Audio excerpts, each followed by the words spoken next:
Hello, hello! Welcome to another episode of Tomes and Tunes. I am Arielle Silver. If I can actually say my name, that would be nice. Arielle Silver. It's been a couple of weeks since I have run one of these shows, so I might be a little out of practice.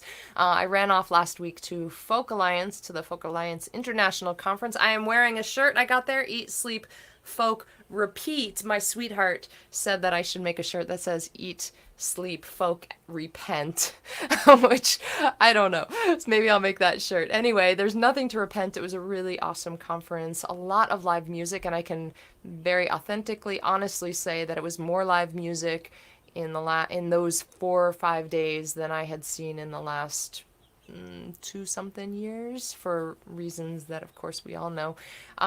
So this show, Tomes and Tunes, we are on episode 97, where I talk with songwriters from around the world about books. This is a COVID baby, of course. It started at the beginning of the pandemic, and I was just really jonesing to connect with songwriters. I feel so energized right now because I just had a whole week of connecting with songwriters from all over the place, and you're gonna see some of those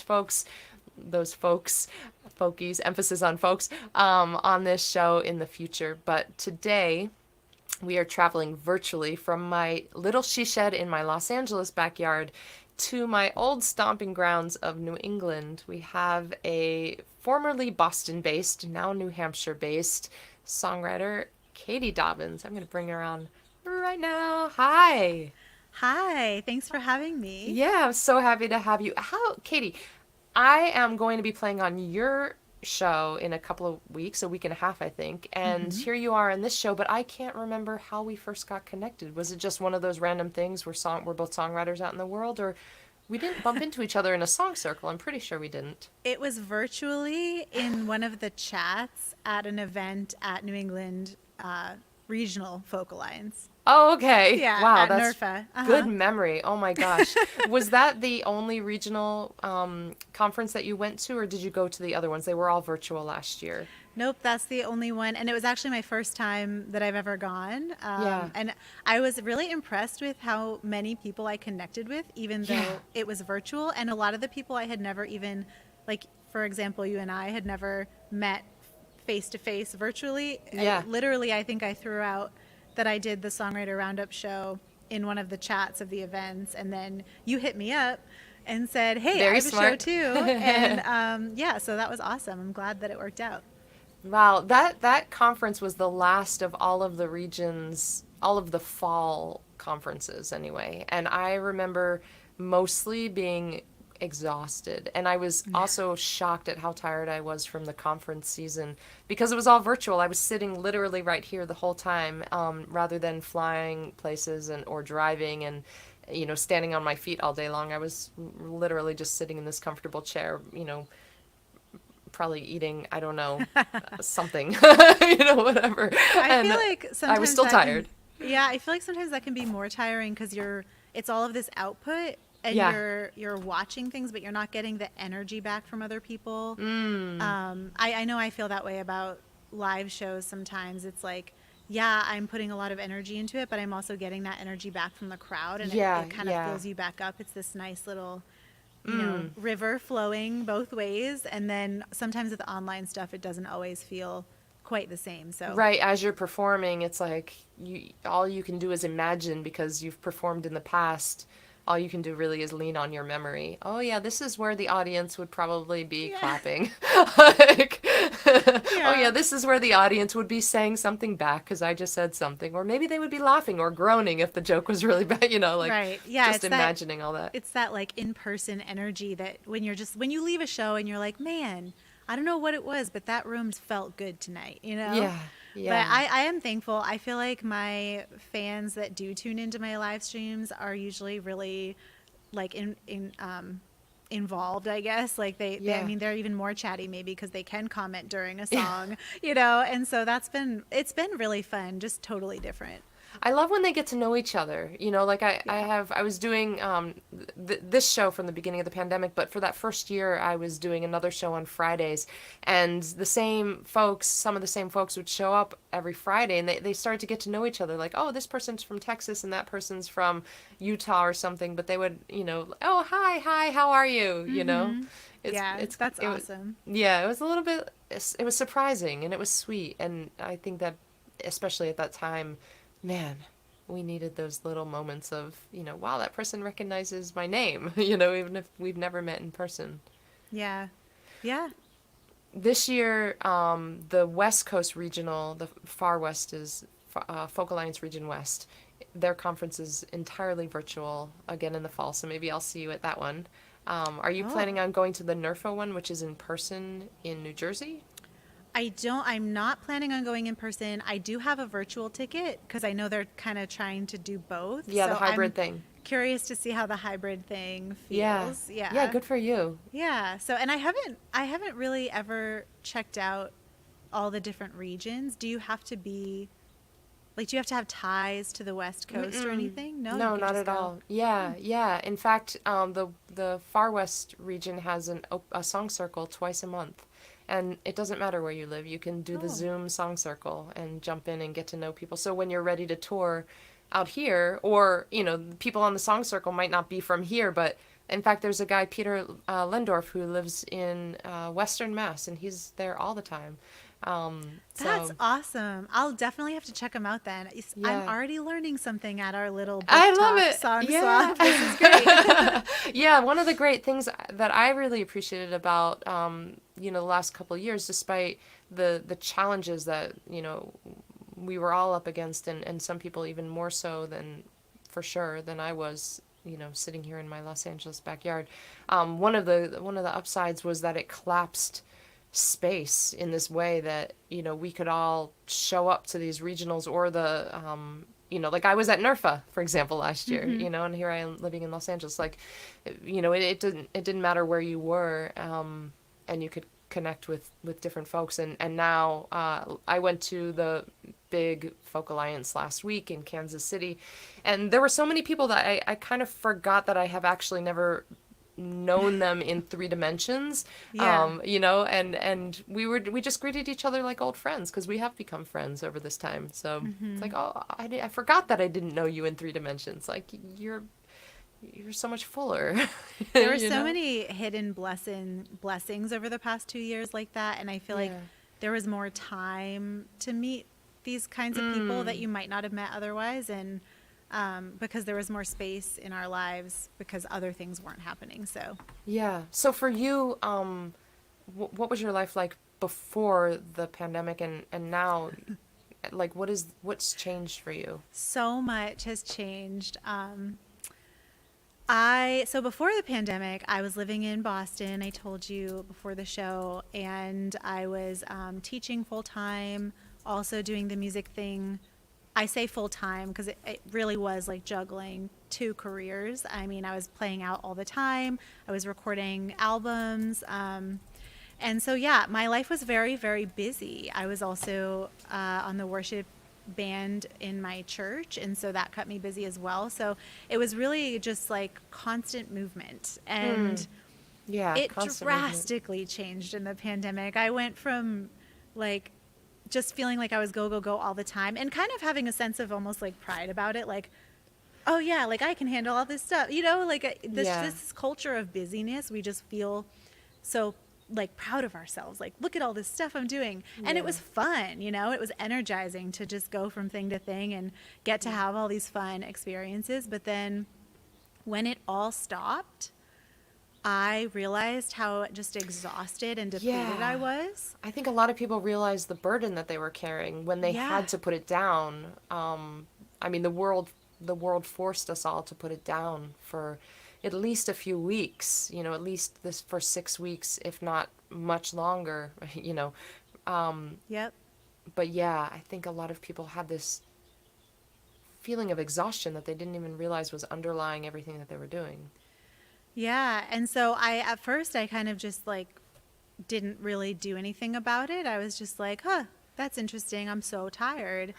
But I sort of was still carrying this low level of, well, keep it going because it's all going to come back to normal quickly. So I wasn't really letting myself fully rest. And it wasn't Right. until much later when, it became apparent at some point that this wasn't going away anytime soon, Yeah. that I finally sort of faced some decisions of my own, and that ended up being very life changing. So I ended up finishing my teaching year, and I even taught some into the next year. But I ended up ultimately leaving my teaching job, which is something that was really hard, but also something that I had thought about doing for a while. So it What was did kind of, you what were you teaching? I taught high school special ed. I worked with kids Okay. with autism. Okay. So I ended up leaving that job and deciding to fully pursue music and just like put everything I have into it, which was also, it felt like a decision I needed to make, but it also felt like a weird time. But I also was excited by that in a weird way, that it was this like weird time, kind of this challenge that I was like, well, let's just do it and see what happens. Yeah, you decided to pursue music full time at a time when all the venues were closed. Yeah. So what did that mean to you to pursue? What was that vision or So definition? for me, it was first and foremost just a commitment to myself and a like believing in myself that I can do this and that this is possible. It's not some impossible like dream that has to feel like will never happen, or that I have to fear waking up one day and being like, "Oh, I wish I had followed that dream." Hello. And so first and foremost, it was me committing to myself, because for so long, all of these different fears of different things had kept me from fully doing it. It's a difficult industry. It's a hard career. If you talk to people, there's no clear ladder to climb up to like Yeah. make it happen. It's just, but that's also the fun of it, I guess. But, so it was really just like me saying that to myself. And then really, I needed a lot of time to rest and unwind from the life that I had been living, to reground myself and like find my roots again, and really think about, well, what is this music thing? Like, what am I doing? What are my values? And, how am I going to move forward in this? And so that all took a lot of time just to like have that space to actually self-reflect. I did a lot of songwriting, and now I am learning how to produce songs in my home studio that I have here. So that's been a really fun adventure to be on. I am getting back into playing shows again. I've been doing the live streaming for quite a while. Yeah. So yeah, and I'm just figuring it out. Yeah, you listed a lot of questions whose answers you were seeking, or maybe before the pandemic hadn't realized you needed those answers or had those questions. But I think that you just touched on something that was so important, which was that all the wisdom traditions of the world ask us to cultivate a relationship with silence. And yet the world that we live in is so loud. I keep toggling my mute button on because literally the air traffic here over my she shed, is insane. And the busyness that you talked about from before the pandemic, and then that silence that happened. And I think that for a lot of us, it did take a while for us to kind of settle into it and, breathe a little bit and just sit in that silence and let the questions that were begging to be asked rise up so that we could even hear them, right? And also being okay with the fact that, I still don't feel like I have answers to all of these questions that are swirling in my mind, but it's just, I've made this commitment to myself, and because I took a long time to think about it. I prayed about it a ton. I agonized over this decision, right? So by the time I got to the point of doing it, I've had my discouraging days. I've had my days where I have more questions than answers, but I know that this was the right decision to make, and that I put so much into it. And, so I think it's important to just know, to know that whatever you're doing, like whatever that is. And then when those kind of challenges come, you're just like, yep, well, I guess we're going to figure out a way forward because this is what I'm doing. Yeah, and this is the reason I'm doing it. And this is my bigger vision beyond this immediate struggle that I'm having. Yeah, this is my why, Maybe this is a good time for a song. Okay, sure. Yay. And Kevin, thank you for your comment. I don't really feel brave. I just sort of feel like, well, this is what we're doing. It feels like this is what I'm supposed to be doing, though, and I am excited about it, so thank you. This is a song. It's the opening track of my sophomore album. I put it out in 2019. The song is called Photograph the Stars.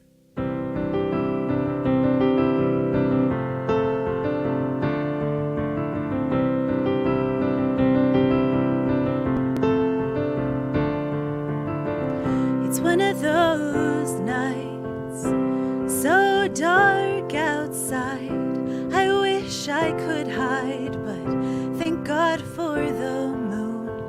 Oh, I wish that you could see this. Every time I try to photograph the stars, I'm left with nothing but a picture of the darkness. Seems the only way to capture the light is to look with my own eyes, hold it in my mind. I invite you to come, I invite you to come and see this.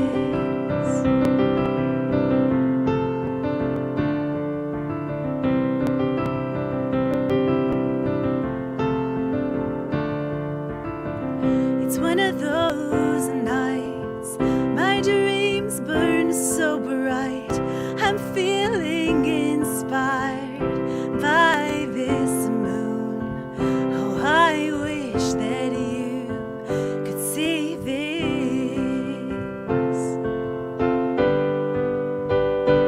Every time I try to photograph the stars, I'm left with nothing but a picture of the darkness. Seems the only way to capture the light is to look with my own eyes, hold it in my mind. I invite you to come, I invite you to come and see this.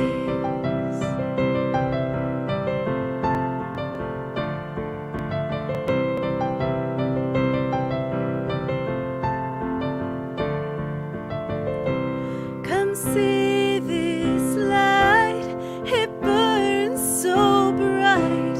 Come see this light, it burns so bright. Come see this light, it burns so bright. Come see this light.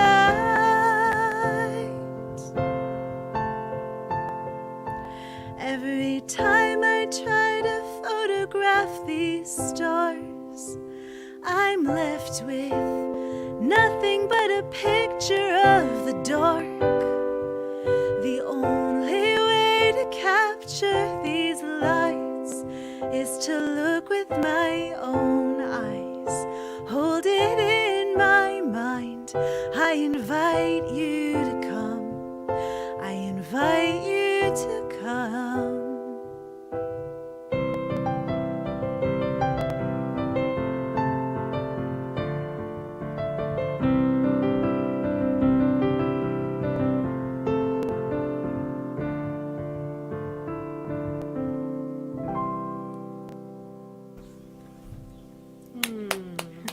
Thank you. Yeah, thank you.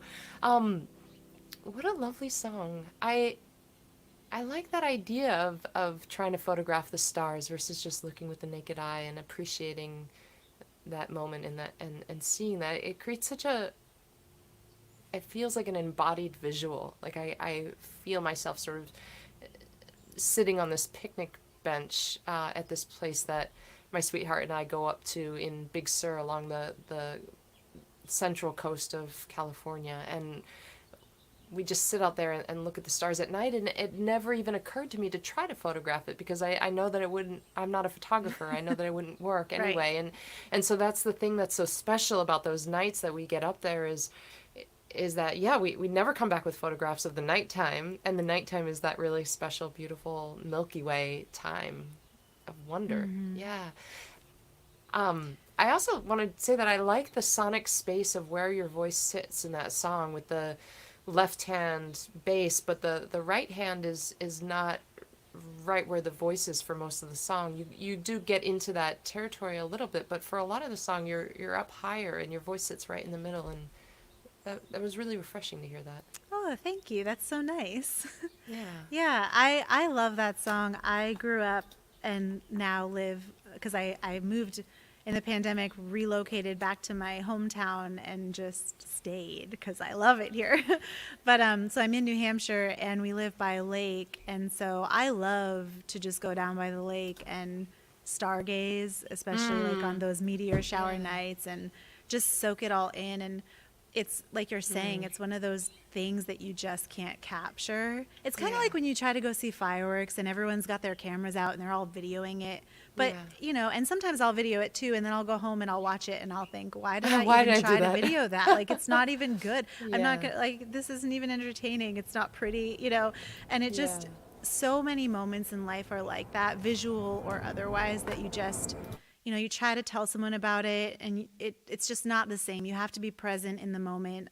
Pictures don't do it justice. Stories, as wonderful as they are, don't always do it justice. And so, yeah, for me, it's a song about kind of just being in the present. And I think I obviously wrote it before the pandemic, but I think that that's something that I've been learning a lot too throughout this whole 2 years, is just how to be more present. So yeah, right on. Yeah, there is that impulse that we have. It's like our appreciation of the beauty or the way that we're moved. But at this point in our technology history, I guess, it's so easy to pull out the phone, so we don't sit with that feeling in between, like before we reach for the phone or the camera, which is the same thing, I guess. Before that happens, there's this other thing that happens, which inspired us to reach for the phone, right? And if we can put a little space between that inspiration and that feeling that we just had, which was, I guess, in a lot of ways, it was a feeling of being moved, because then we move to get the camera. But it's like, if we can just sit with that feeling of being moved by the awe of fireworks or of the Milky Way or of that amazing concert that we're experiencing, the emotional movement or that awe, if we can just hold on to that, I think that sometimes we reach for the camera because that feeling is too big. Like it makes us a little bit uncomfortable, and so we kind of release some of the air from that balloon.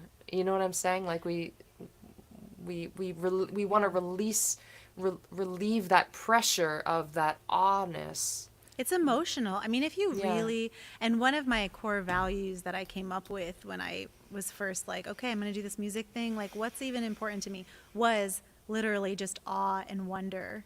Yeah. You know, and it is emotional if you really let yourself sit in that moment and just be completely in awe of what's in front of you. I mean, sometimes I just cry, like I do, and it's but it's beautiful, and it's like that is the part of that's our soul, you know, which transcends all the other stuff. And it's so nice. Yesterday, I happened to look out my window. Yes, Kevin, exactly. I agree with your comment. But yesterday, Kevin, I'll just read that one. Oh, sorry. Kevin says, it's always weird to me when I see something beautiful and go to take a picture, and through the camera, it looks much less interesting. Totally. Yeah. Yeah. So yesterday, I looked out my window, and it was that kind of alpine lighting at that kind of the end of the day, and the sun is just starting to set, and everything is just gold. Yeah, the golden hour. Yeah, golden hour. Yeah, that's what they call it out here. Yeah. Yep, golden hour. Yep. And then my uncle's a photographer. He calls it the alpine light, which I'm like, that's just a beautiful word to describe a beautiful thing. Yeah. But we have these gorgeous maple trees that line our driveway, and they're all just in full bloom right now. And they were just all like shining green and gold. And I literally just went in my driveway and I just stood there for a good 15 minutes just staring at them. I'm like, man, this is just like, it's simple things, and it's just so beautiful. Yeah, and they're those, I mean, what you're calling simple things, those are like, I mean, we are here on this little blue marble in the middle of space, right? And this place has everything that we need to sustain us. And there's the crazy weird bugs that, you know, share our planet with us, and these strange plants, and the air that we can't even see that we're breathing, that we need to breathe, and the water that we need, like solid, liquid, and gas all swirling together, and sometimes it manifests as an orange, and sometimes it manifests as a maple leaf, or just sound waves, you know. And it's incredible. I can stare at a tree for 15 minutes and just be like, I don't understand how you work. Like, just in this one piece of the universe, there is so much to you. How is it possible? And some people make their whole professional life around trying to understand how that tree works, and yet you decided that you want to spend your professional life writing songs about that 15 minutes or those stars or whatever. Right. Dan Dawson says, used to spend way too much time behind the camera instead of in the moment. Yeah, I love the blend of this conversation. And I still do sometimes. Like, I'm not going to pretend I'm just this person that's always like, wow, I'm so present. Sure, like, I mean, I got my camera out all the time, especially being in entertainment and with social media. And, you know, you want to create these cool moments for people to consume on the internet. And you are providing value. And it is really cool to be able to capture some of that sometimes and to bring people into that incredible moment that you had. So sometimes I have my phone out way more than I would like, and I always know when it's been too much, you know, and I'm always able to be like, wait a second, I need some time without you, or like, one of the things looking for the imbalance. Yeah, one of the things that came up at the Folk Alliance conference, I was co-facilitating the peer session among artists, and so it was, you know, just like a bunch of artists, I don't know how many, maybe 40 of us in a room, and talking about different challenges that we have, or different inspirations that we have, various things like that. It was a great conversation. It was supposed to last 60 minutes. I think we stayed in there for an hour and a half or 2 hours. It was fantastic. I love that. It's awesome. Yeah, it was really great. But one of the things that someone mentioned was, you know, how there's never a shortage of things for us to do as independent artists, right? Like, of course, right at the center bullseye of what we do, it's the writing the songs and the musicianship and the practice, the rehearsals, so that we can perform those songs or record those songs. But you know, all around the bullseye is all the other stuff. It's the you know, the graphic design and the booking of the shows and the promoting of the shows, and, you know, all of that stuff. And it's all interesting to me. I think it's all really, I'm at this point in my career where I'm like, I love all of it. I know that I have to delegate some of it, because of that bullseye, to protect the center of what I'm doing. But all of it's interesting, but it can be exhausting. And so this one artist was saying that, you know, she wakes up in the morning and already she's like, here comes an airplane under the Burbank flight path. You know, and she said that she wakes up in the morning and the first thing she finds is that she's already got a pile of emails, and she gets to the end of the day and she's like, what happened to my day? And, you know, I think that that's a danger that no matter what career people are in, I think and even before they're in careers, when they're just, you know, kids still in high school, for example, I think it's a danger, it's a pitfall, what is the word I'm looking for? Pitfall. Yeah. Pitfall?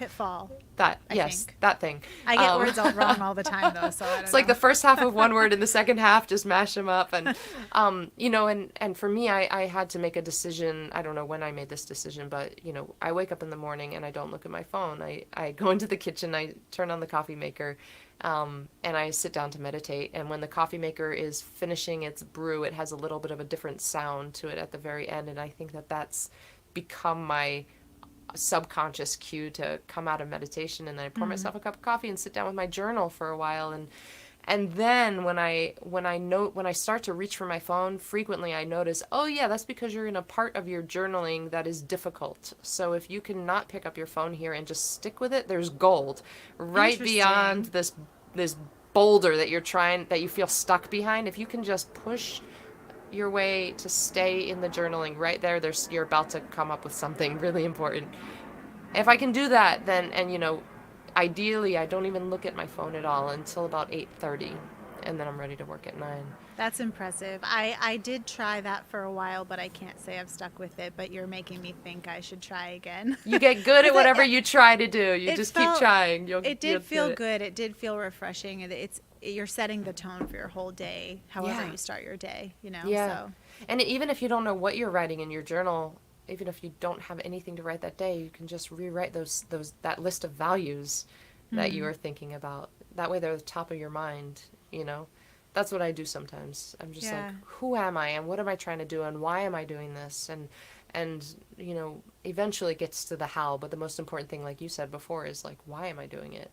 And what is it even, Yeah. Okay, so it's Tomes and Tunes, which means that I have to give honor to the other part of the show, which is about books. And I'm curious, Katie, you have a little stack behind you, appropriately placed. What is on that stack? When we were doing our tech check, I was like, I wanted to make myself look like an avid reader. No, I'm just kidding. I do love to read. I'm also queen of buying books. Reading many books at one time, sort of like having 3 going at a time. Totally. And then always stopping when I have like 3 chapters left. I don't know if it's I don't know if it's like a fear of not wanting to like finish. You can't leave me if I leave you first. Yeah, like I get like it's so weird because I'll be like, this book is so good, I love it, and then I'll get to where it's almost over and I'll just stop reading it. And I noticed that was a pattern, so now I'm really, really trying to like stick with things and finish them. Yeah. But so I do like reading, but it's a funny process for me. I actually majored in English in college because I liked reading so much. I am so curious about this like 3 chapters left thing.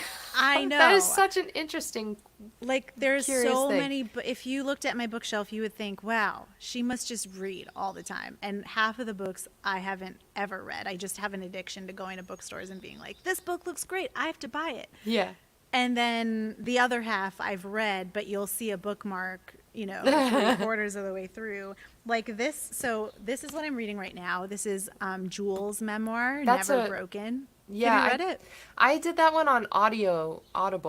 And it includes her singing some of the stuff, but I really appreciated. Cool. Yeah, that's one that, to be honest, I think I would have enjoyed it maybe more written. She has a wonderful voice, but I didn't need that part of the book.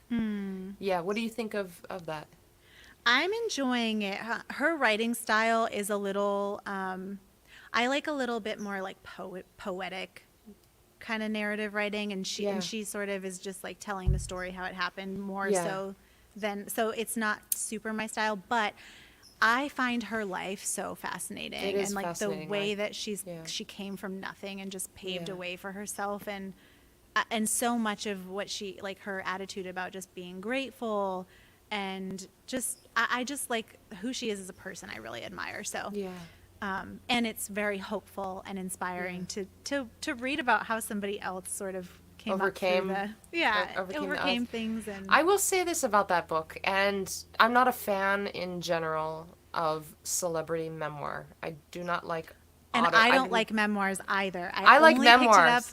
I don't, but I only picked it up because it was Jewel. And okay, see, I really love the genre of memoir, but I do not like celebrity memoir because I find that they're often like that, like you just described, where it's sort of a telling of the person's life, and because they're famous, you're interested in their life. But if they weren't famous, you wouldn't necessarily be interested. So, like memoir by people who are not famous, the genre is usually about the journey, and they're not leaning on their celebrity. Anyway, I'll get off that for but the thing about that, what I've noticed now, because I read a couple of these like songwriter celebrity memoirs, and despite the fact that I don't generally like the genre, and what I'm finding is that I encourage you to finish that book, because what I'm finding is that it's the last bit of it that really has the treasures.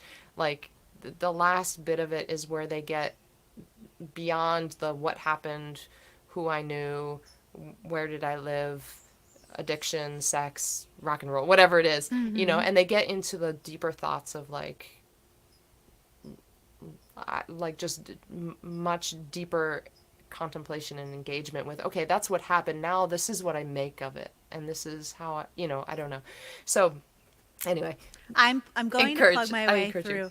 Once I realized that I had that pattern, and I'm seeing in the comments people say that they also do it because they don't want the book to end. I think that's why I do it too, because it's weird because some of my favorite books I haven't finished, and I'm like, but I loved it. Why did I stop? And I think it's because I'm like, I don't want it to end. Yeah, that's what I was joking before. I was saying before, like, oh yeah, you can't leave me if I leave you first. Like, right. You know, I'm gonna put you down before I finish it. I'm determined to finish it. I will say though, it takes me forever, like, because I do like to read multiple things at once. So I'll like read this for a while, then I'll be like, I'm sick of that. I'm gonna read this other book that I am partway through. And so I probably started this like 2 years ago, and I'm just now halfway through. So that's what I mean when I say I'm reading a book. Right. Okay, what else is on that pile? Okay, so what I read every day is my Bible, because my faith is like the crux center of who I am. So my favorite kind of reading is texts that kind of expand on my faith and teach me different facets of it. So this author I found a couple years ago is Francine Rivers, and she's been around forever. Do you know her? Mm-mm.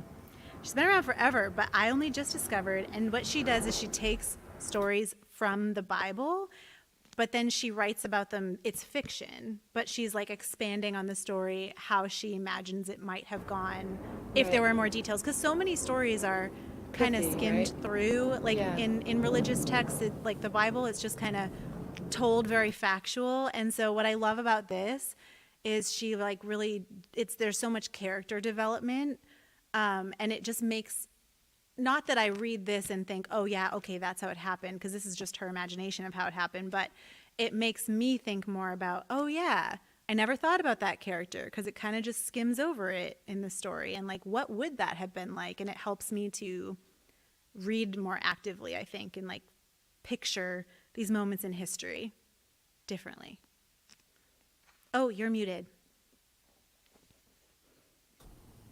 Airplanes, and then I left myself that way. Do you find that reading that book shifts how you look around the world? If you're seeing these characters, these like maybe minor characters or even major characters, but just the narrative kind of expanded into a three-dimensional thing, does it shift the way you look at your own life and those characters that come in and out of your life, to see them through the lens of those stories that you're reading? Yeah, I mean, I think that's why reading is so important and so cool, because we live our lives like through our own eyes, and everything is in relation to me, and you know, this person is a character in my life, and what role does this person play?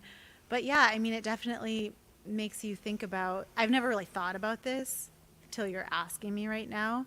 But I think reading does do that. It takes you out of your own shoes for a while, and kind of, not that you wouldn't do that anyway, but takes you deeper into these other people's stories and feelings and thoughts and perspectives. And yeah, it challenges you to think about everything differently.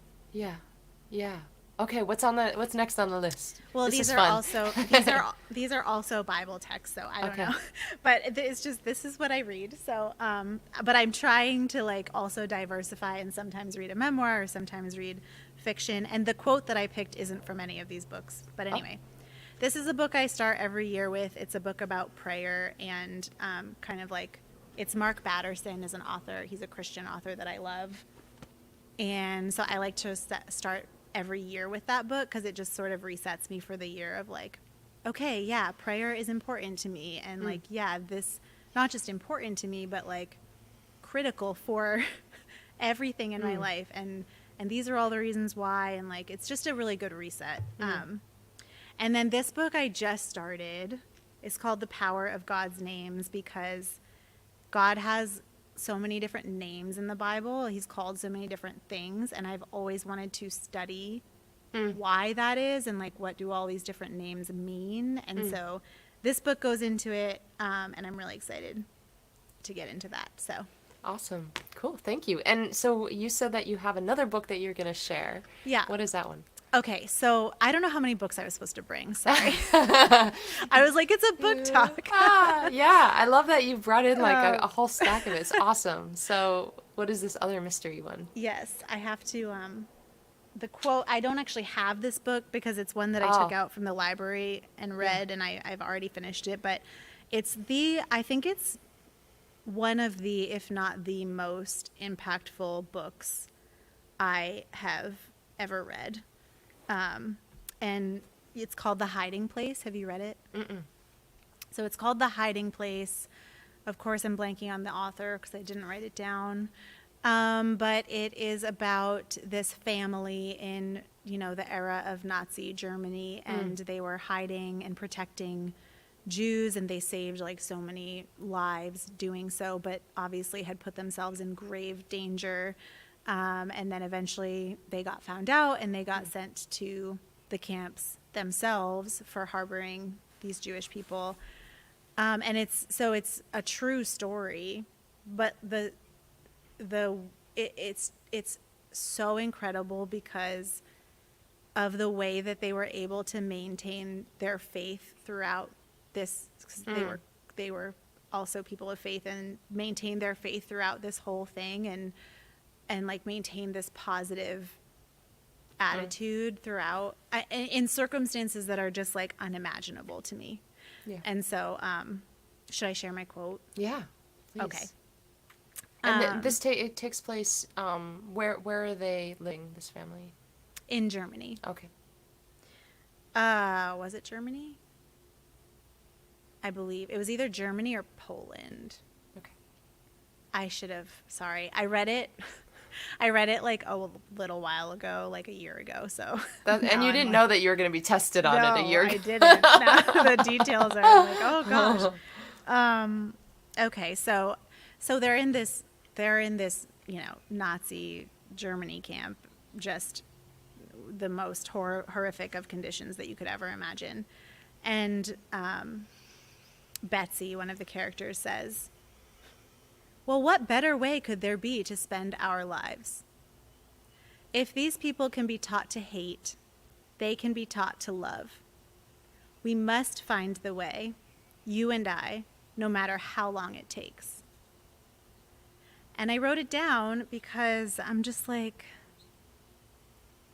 wow, like here you are with like the most hateful, and instead, and they had challenges and they expounded on those as well. But for sure, to be able to say what an opportunity this is in that kind of circumstance, and to be able to say, well, wait a second, these people aren't their hatred.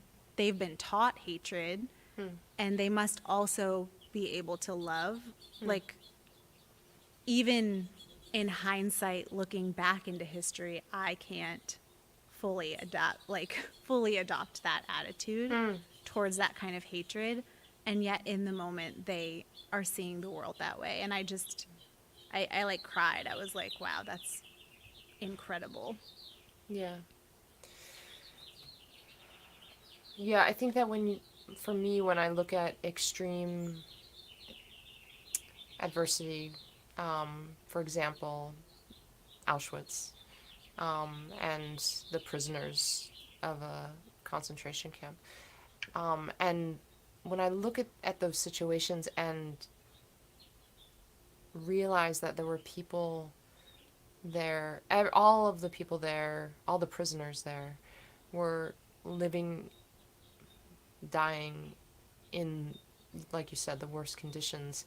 And yet there were people that kept hope alive.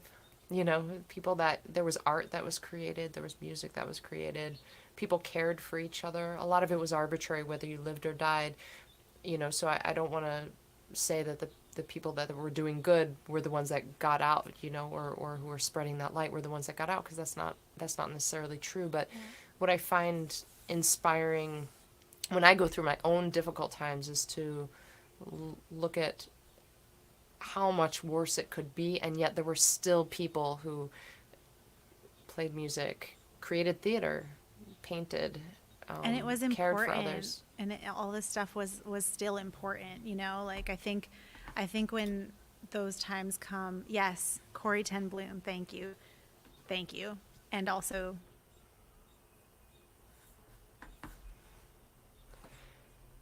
I don't know I if I've think frozen. lost Oh, there train we of go. thought. There we go. Lost you for a What? sec. Lost you for Oh, a second. sorry. I Well, also lost my train of thought, so lots of things being oh, lost. interesting. Oh man. But yeah, it's really amazing to just, I think so often when terrible things are happening or darkness just seems at the forefront of everywhere you turn, it's easy to think, well, why does what I do matter? Right. Right. Why does Oh my art gosh. matter? Why does music Totally. matter? Like, people are dying. Like, I mean, the tragedies that have been happening even this month, this week. I mean, Yeah. it's so easy I almost to, leapt out of my seat when you said, I was like, yeah. yeah. That was Because my train of thought that lost, and then the yeah. train came back. Because apathy, I think, is perhaps the worst thing. Apathy is the worst thing because as soon as we enter into a world of apathy in ourselves, that's when we give up. When we stop creating, when we lose our sense of values, when we just say, okay, this week, for example, I've heard a number of people say, so that this week, since this show, some people are watching it live, but some people will watch the replay. This is the week of the horrific massacre in the elementary school in Texas. And so many children died, teachers died, awful. And I've heard people say, I just want to get out of this country. And I understand that impulse, obviously. I think a lot of people are incredibly frustrated that Sandy Hook would have happened so long ago, and then this can happen, and it's not just this. There are a lot of issues in the United States that cause people to say, I want to jump ship. I want to get into another boat. And I think it's just because they feel overwhelmed. They feel like they can't do anything. And that feeling is so close to apathy. That feeling of helplessness and apathy are like right next to each other. If we can keep ourselves from going there and stay hopeful and keep having conversations like this, keep taking action and spreading light and knowledge, I think that's it's the apathy that will really kill us. I think it's that other stuff that keeps us going. I think too, like, you can't run from darkness. You Yeah. can't, it's like that saying, well, wherever I go, there I am. Like, there's anywhere you go, there's going to be darkness, there's going to be evil. Like, it's just the world we live in, you know? Yeah, I think the tendency is like, I got to get out of here. Like, I got to go somewhere else. I got to do something else. Like, and I don't think that's the answer. I think the world needs light. I think your circumstance, whatever it is, whatever that is, whether it's a career or the place that you live or the people that you're around, like whatever it is that feels bad or feels dark, needs you. So, sometimes you have to remove yourself from things for other reasons or for your own well-being, and that's not really what I'm saying. But what I'm saying is, I think it's important that we not just let ourselves be defeated by the darkness, and that we remember that, it might feel overwhelming, but it's there. We do carry so much light in us, and everything we do matters. I really believe that. You know what you're saying is, I have this crazy thought about the connection between what you're saying right now and what we were talking about at the very beginning of this conversation. That idea of taking a picture of the stars and how that doesn't really work. How when we're in the presence of something that creates a sense of awe in us, it's so overwhelming that we reach for our camera to take a picture. We do something to distract us rather than just sit in the beauty and wonder and awe. And I think that that's the same it's very close to when we're standing in the face of something horrific, when it's awful, that that desire to also step out of that feeling. It's sort of Yeah. both when we're standing full of awe and when we're standing in something awful, that it's an overwhelming feeling either way, and either way the impulse is to diffuse it somehow, let the air out of that balloon, or somehow relieve that tension. And if we can stand in it, there's more that we can learn about ourselves in the world. There's more that can be done. Yeah. And no matter what, I mean, obviously I talked about my faith a little bit, no matter what you believe or don't believe, or if you identify with any religion or you don't, like, all you have to do is turn on the TV, and we all know there's good and there's evil, like, it's not, that's not tied to any specific belief system. It's just like a fact. I mean, some things like what happened this week are just pure evil. There's no other way to really describe it or justify that. And it's, it's, you can either just say like, okay, well, there's too much evil, I can't do anything. Or you can say like, well, I'm good and I'm going to fight on the side of goodness. And like, what is my sphere of influence? Who is in my world? Like, what impact do I have? Even if it feels small to you. Like, I don't think that things are as small as the darkness wants us to believe, I think there's a force that wants you to just, like you said, give up and think, well, what can I do? And this other book that's really good, The War of Art. Yeah, great book. By Stephen Pressfield is amazing. Yeah. And he talks about this force of resistance that is always going to come after you, especially when you're on the right track and you are doing good things and positive things, and it's always going to come at you and try to dissuade you from, continuing to push forward in that. And so what are you going to do in those moments? Are we going to say like, you're right, it's too much, like, just let it win? Or are we going to say like, no? Yeah. So, but it's hard. and that same moment actually speaks back to what I was saying about when I'm journaling. When I get to a point and I'm like, oh, I'm about to reach for my phone, if I don't do that and I just stick with it, there's something that I'm resisting, that my subconscious wants to explore, that feels a little difficult, and that's the moment when I want to turn away. And I think that that's similar to these other two circumstances that we're talking about as well. Yeah. Wow. Thank you, Katie. That was great. Yeah, this was a wonderful conversation. Thank you. I, too, read a number of books at one time, and I'm reading currently The Age of Innocence by Edith Wharton. But I'm a fan of this author, Sheila Heti, and I picked up this week How Should a Person Be, which I've read before, and I don't know why I pulled it off the shelf this week. And then I also picked up Bad Feminist by Roxane Gay.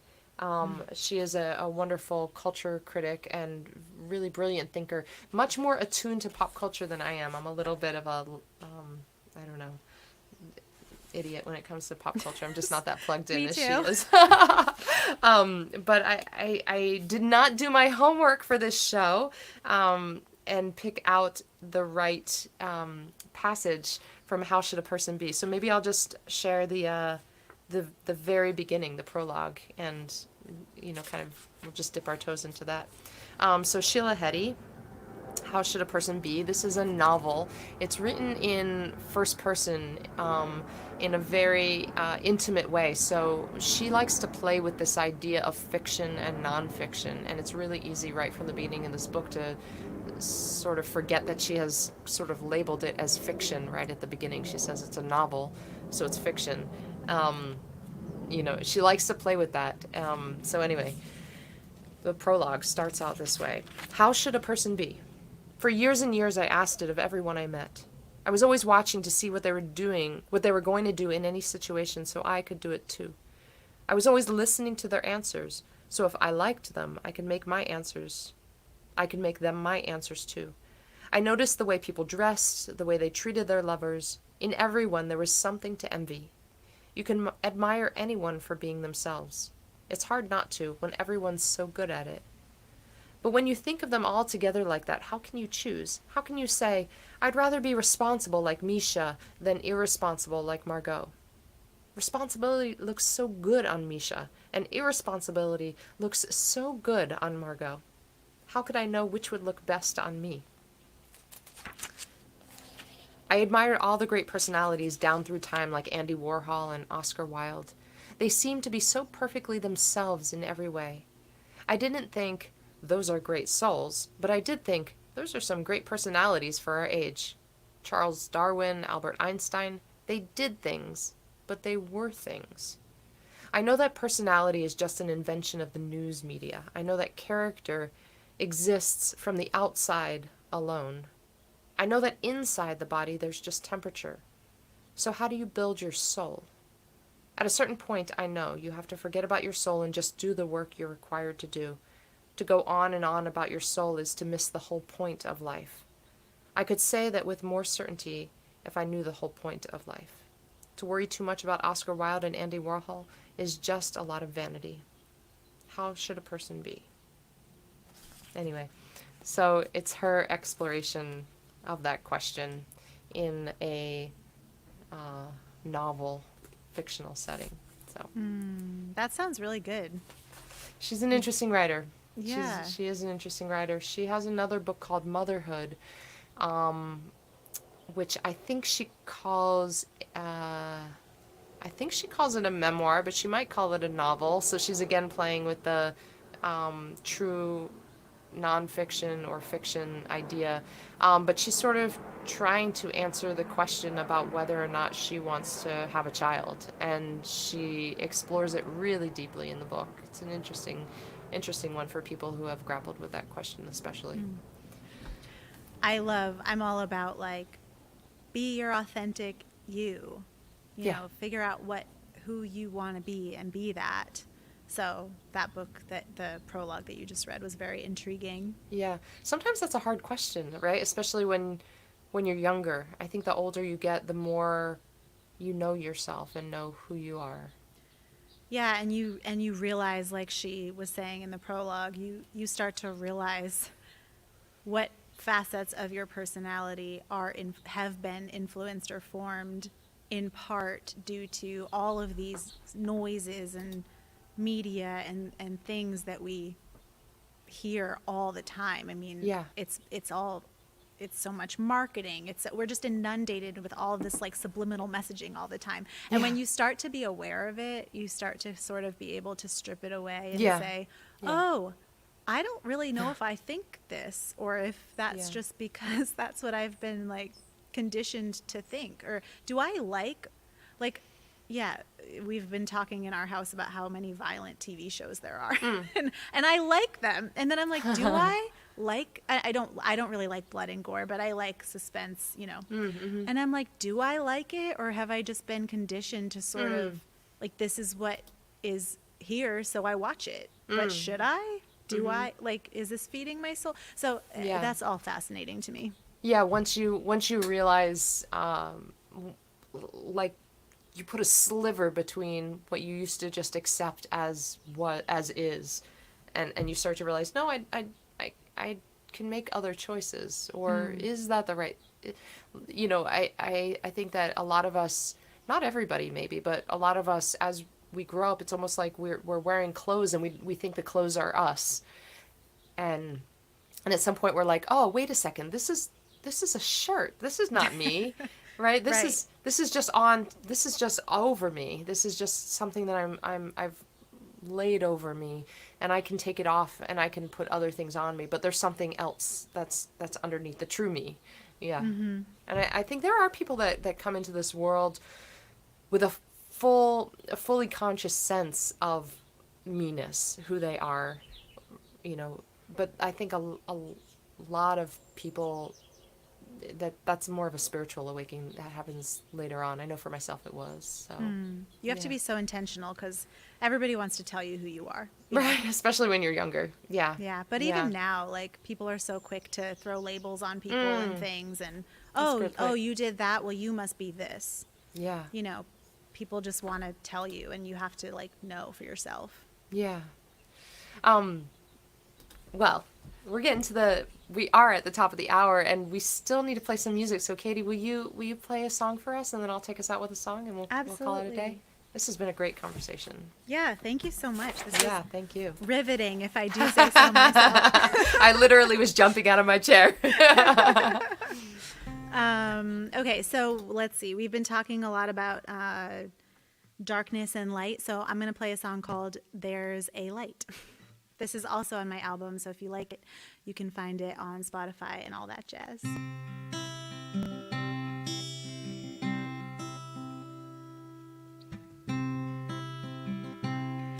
There's a light inside,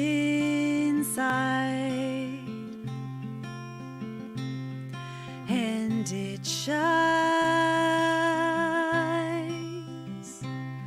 Yeah, it shines. There's a light inside,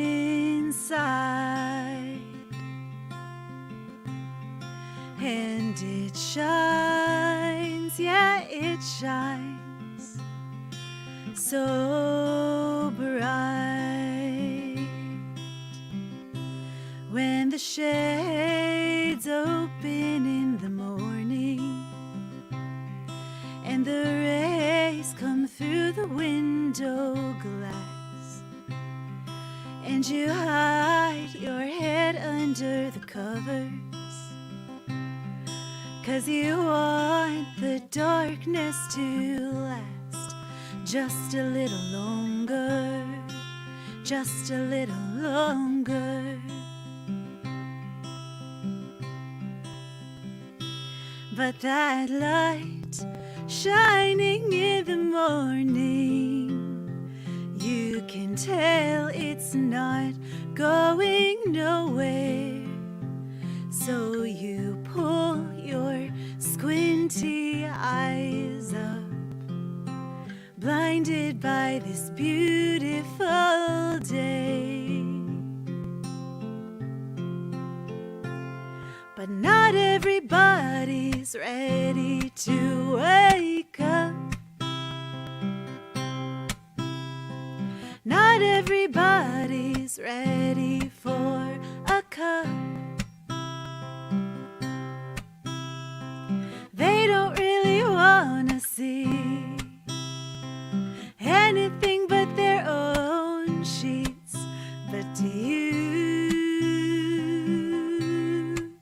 wanna do something?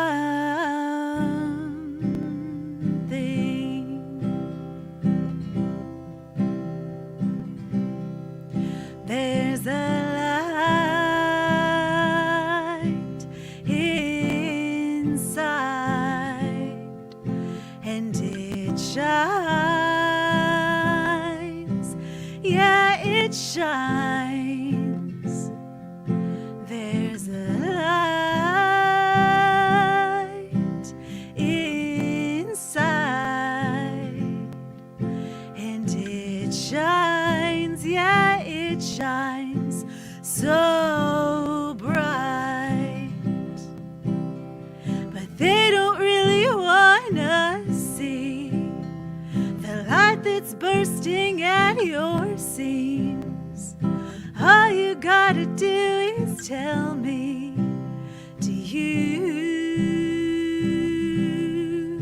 wanna be something? 'Cause they don't wanna see the light, but they don't know what's wrong from what's right. All you gotta do is tell me, do you wanna do something?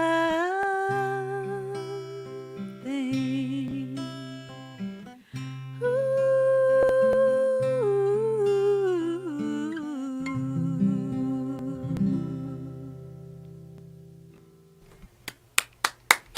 Thank you. Lovely.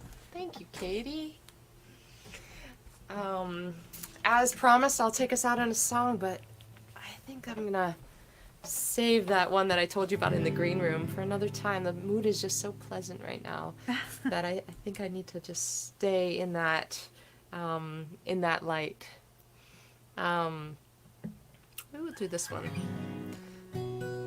The one that I kind of hinted at when we were talking earlier. I guess that one's on my mind now. So this is a song called River Dock at Sunset, and it was inspired by this little bend in my town, a town that I lived in when I was in 12th grade in Florida. The St. Lucie River bends through this little town of Stuart, and there was a river dock that extended out into the river, of course. And it's the sort of place where you would bring your prom date and you would get pictures taken. Standing there with the beautiful scenery behind you, and then the parents are taking the pictures, trying to capture that moment in time which can't be captured, right? And then as the years go by, maybe those prom dates become the parents taking pictures of their kids, and maybe later over time they become the grandparents that are kind of standing back and watching the parents taking their kids, who are now the parents, taking the pictures of their kids, and just this idea of time's passage. And so this is River Dock at Sunset.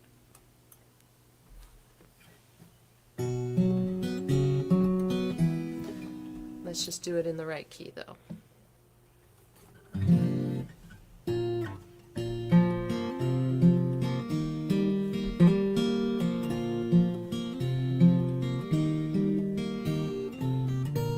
On the river dock at sunset, beneath a crayon box of sky, last moments being supervised. Cameras pinned us down like butterflies. We clipped flowers onto dresses, coupled off against the chill. Cusp of honeysuckle, summer evening, and every word we spoke full of meaning. On the river dock at sunset, the ones who taught us how to stand, reminiscing over rubber-soled shoes, wondering how we got to heels and hairdos. And constellations turn above the river that keeps flowing by. Time on earth keeps slipping by. There's a difference between keeping something safe and helping it to grow. On the river dock at sunset, through the lens of passing years, nothing's... Whoops, let's try that again. On the river dock at sunset, through the lens of passing years, half between leaving and lingering, we try to learn how to love without worrying. And constellations turn above the river that keeps flowing by. Time on earth keeps slipping by. There's a difference between keeping something safe and helping it to grow.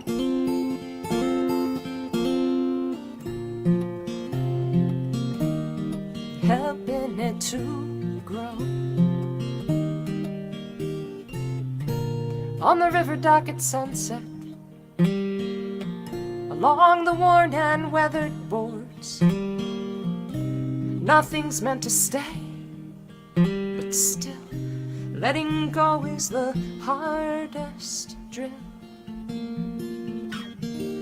And constellations turn above the river that keeps flowing by. Time on earth keeps slipping by. There's a difference between keeping something safe and helping it to grow. Moments like the waves of the watershed on the river dock at sunset. River dock at sunset.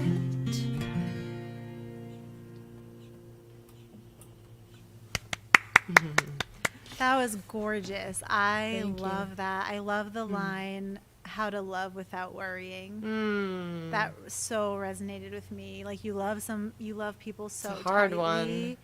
and Yeah. you worry about them, but then that Yeah. like takes away from your being in the present moment, loving them. That was beautiful. I think that that's one of my hardest lessons that I'm constantly trying to, you know, figure out, you know, how do you do that? So, yeah, thank you. I'm glad it resonated with you too. Yeah, beautiful writing and singing and playing. Thank you. Of your song, Dan Dawson said, "Thank you for that song. This world needs as much light as possible. How cool it would be if we could envision an aura of light around each person we encounter. Perhaps we'd see them differently." So true, Dan. That's beautiful. I love that. And Celia Chavez, she has been a guest on this show in the past, and she says, "Thank you for your song, Katie." And thank you, Celia. You love that one of mine. Kevin says, "2 beautiful songs to end a lovely conversation." Thank you, Kevin, for being here. He's also been a guest on the show. And Dan said, "The difference between keeping something safe and helping it to grow, a tricky balance." Yes, thank you, Dan. And Katie, thank you. Before I let you go, we have a show that we're playing together in a couple of weeks. Why don't you tell about it? Yes. It's your show. You're the host. First of all, thank you everybody for your kind comments and for hanging out with us. This was really fun, and thank you, Arielle, for having me. My pleasure. This was so fun. I know. I love chatting about stuff and just like talking about the really meaningful things of life. So this was great. And we have a show on Tuesday, June 7th. It's a series that I host called Songwriter Roundup. So it's Arielle, myself, and then 2 other wonderful musicians, and the 4 of us will be playing in the virtual round. And so we'll just be swapping songs for about an hour and a half, starting at 7:30 Eastern, which is 4:30 Pacific. Pacific. Okay. Yeah. And I'll have to jump just a couple of minutes before the end of our show so I can go teach my yogis yoga. But I'll be there for an hour and 25 minutes of it. I'm really excited. And that's not a talk show. That's not like this show. It's really just, I mean, I'm sure that people will tell some stories, but it's really just going around and playing songs, right? Yeah, playing songs. Tell a story about the song if you want. There's a little chitter chatter, but of course there is. Mostly music. Yeah. Awesome! I can't wait. So how do they watch that show? Yes, so it will be streaming live on my YouTube channel and my Facebook channel. So Arielle so kindly put a link in the comments where you can find links to my YouTube and my Facebook. But put it in there one more time. Follow us on social media. Arielle and I will both be promoting it as well. Yeah. And I think I'll be able to link onto my page as well. So I'll try to do that before the show so that folks can find it everywhere. But I can't wait, Katie. I can't wait to trade songs with you and our other 2 guests. And that's going to be really fun. Songwriter Roundup. And you do it every month, is that right? Yep, every month. Every month. I was doing it like on the last Thursday of every month, but I keep moving it around. So it's just once a month. Yeah. Sometime. And Dan says... Thank you, Dan, for being here. Thank you both. Love this forum. So this is every Thursday, pretty much. Although every once in a while, if I'm on tour or something like that, I have to take a week off. But I am going to be taking a summer break. I'll make sure that everybody knows about that because we are coming up on our 99th episode. This was episode 97, and by the time we get to the end of double digits. This show, I want to get it up on some audio podcasts so that it can be distributed in normal audio channels. And I need a little bit of time to go through the episodes, download them, and edit them, and do all that. And I realize I don't have the time to do that, but I do have the time if I take a little break from the show and just, devote my Thursday afternoons to that when I would normally be on the show. So, yeah. Congratulations on so many episodes. That's amazing. Thank you. It's been really fun and like just a great way to connect with songwriters from all around the world, really. So, yeah. Katie, you stay where you are. I'm just going to do that to you and knock you off the screen. I'm so sorry. It's so clumsy. But there you go. Bye-bye. Thank you for being here. I'll see you on Tuesday, June 7th for our Songwriter Roundup. Okay, here we go. And everybody, thank you so much for being with us this week. What a great conversation, great songs, and really just meaningful, right? Meaningful time. Really grateful for Katie. Please follow her on all the platforms. If you are watching this on YouTube, go to her YouTube channel, subscribe. If you're watching this on Facebook, go to her Facebook page, follow her there. This is an easy action. It takes very little energy and $0, and it really helps indie musicians. If you subscribe to our YouTube channels, if you follow us and like our pages on the socials, Instagram, Facebook, Twitter, TikTok, if we're there. I might be there at some point in time, but not yet.